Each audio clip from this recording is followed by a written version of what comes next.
Whoa! Okay, it was well worth the wait. So, I've just seen part one of Crisis on Infinite Earths. I keep calling it Infinite, sorry.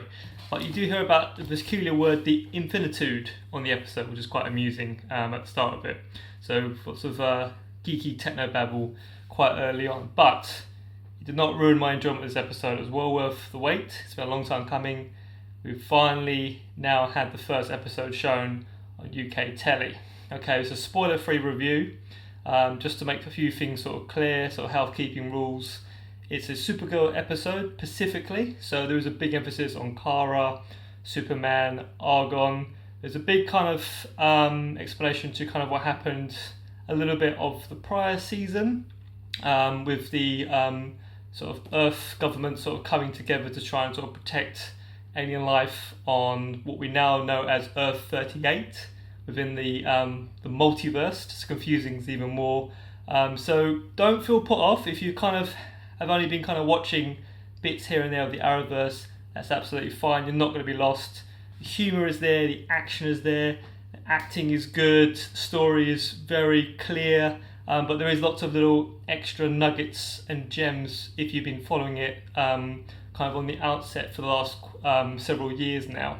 And you do obviously get the pleasure, like in the last three previous crossover DC Arrowverse TV shows, to see all these heroes coming together. So you're going to see Flash, you're going to see Arrow, you're going to see Arrow's daughter, you're going to see the Legends of Tomorrow, you're going to see Batwoman. It's all kind of kicking off in this first part. Jessie Warren has done a great job directing this episode. She's a big spearhead of quite a few other Supergirl episodes, executive produced some as well, and sort of done different jobs on the show as a showrunner. But in this instance, she's done a great introduction to this first one, setting up for what is to come over this 5-story arc. Amusingly, obviously, as it ends tonight for the big cliffhanger, obviously we're not going to get episode 2 shown tomorrow on Sky 1. We're in fact going to get Flash's episode, which is actually part 3, so bear that in mind. But I'll do my very best to kind of do a kind of retrospective review of all of it after Thursday's showing of Legends of Tomorrow, which is, of course, part 5. But getting back to this part 1, extremely good. Good setup, good introduction, good brief explanation of kind of how the multiverse comes to be. Like I said, I'm not going to delve too much into it, too much so, because obviously it's a spoiler-free review, but the threat is certainly there. So these are shadow monsters, or shadow demons as they're referred to in the episode, have come to Earth 38, and the Monitor wants the heroes to kind of make their kind of sort of initial stand against the wave of what is to come, the ultimate doom, the crisis on all reality on infinite Earths, as it were. You get a very, very good sort of introduction to, again, to it being a Supergirl episode. So again, you're going to talk about the alien refugees, setting up for kind of who is on the different Earths as well throughout the multiverse.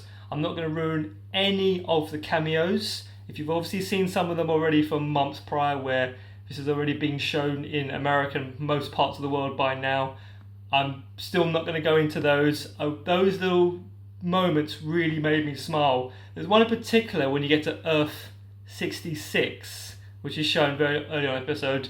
That one in particular, as an old-time fan, really made me smile. That number 66 should even give it away if you kind of wink wink kind of know your kind of Batman lore on TV as to what that could allude to be, but I'm not going to ruin any of that here.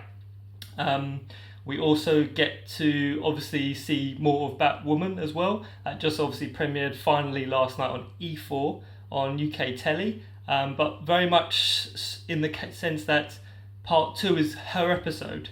So the way they introduce her and they're kind of setting up for kind of what is to come was very good, in that you get a lot of kind of the interplay between her and the Legends and Atom in particular, when he sort of offers to sort of help to improve her suit. But I'm not going to say too much more about that. I want you to see the episode, I want you to enjoy it. It's a really great introduction. Crisis on Infinite Earths, just to give a little bit of retrospective, has been going for quite some time within the DC universe. April of 1985 at the time was when they wanted to sort of come together and sort of linchpin all of the last 50 years of DC and kind of clean house, start a new slate, and have a new thread of stories, which is something we've kind of seen DC do quite a bit in the last few, obviously several decades. But at the time, this was very unique. George Wolfe and George Perez, the artist in particular, and Marv Wolf, who originally were some of the collaborative geniuses on this idea, who brought it together back in 1985, who penned this 12-issue huge story arc over that course of that summer of 85, which would then be known as Crisis on Infinite Earths. And here we are now, a couple of decades later now, seeing it again on TV format, done across several shows coming together like this, five TV shows in fact, and setting up for future shows. So obviously the episode as well delves quite a bit, like I said, because it is a Supergirl episode, there's quite a bit with interaction as well between Supergirl, Superman, Lois Lane. Not a huge spoiler here, obviously if you've been watching the last previous season of Supergirl, season 5 that is, obviously Lois and Superman in this Earth 38 reality are now parents. They have a young son, Jonathan, and we do obviously see a lot of Argo as well from prior. Erica Durance makes a fantastic return again as Kara, Supergirl's mother as well, so you're going to see all of that. So there's a lot at stake here. They're setting up for something absolutely what feels monumental. Huge is at stake. All reality, their lives, everything they know, everything they cherish in life is at stake in this start to the Crisis on Infinite Earths, and you really do feel like they are fighting for everything that they hold dear and hold value. But not to say that you should be put off if you've only been dipping into Arrowverse, or if you've only seen the other 3 previous TV crossovers. That's absolutely fine. You'll still know where you are with this episode. It is introduced wonderfully, and I do feel like what is to come, if just based on this alone, is really good and it looks promising. The action is done well, and you're left really wanting more. I was just savouring the bit to want to see more of this. I can't wait for tomorrow night to watch Flash, which is actually part 3.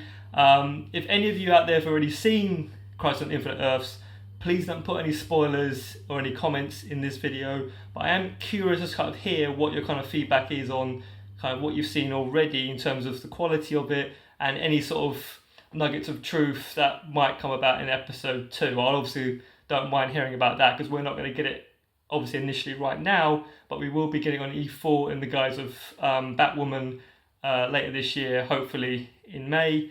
As I stated in the other video as well, Netflix here in the UK does already now have the entirety of Black Lightning as well, so bear that in mind as well. But if you really want to get immersed in kind of all of this, I can't recommend this enough. I can't recommend obviously starting to watch Batwoman, Black Lightning, and even the Injustice video games. Even those in themselves are wonderful ways to sort of enjoy and kind of get to grips with this idea of other realities and other dimensions. Obviously it's been done great in other TV shows long and extensively throughout history. I mean, Outer Limits, The Twilight Zone, Star Trek. It's been done multiple times, but excellently done here for fans of the DC universe, comic books in general, good action. It's all done marvellously, and that kind of interplay in this episode of the humor and kind of the action is done so well. Very kind of Star Trek style in that, again,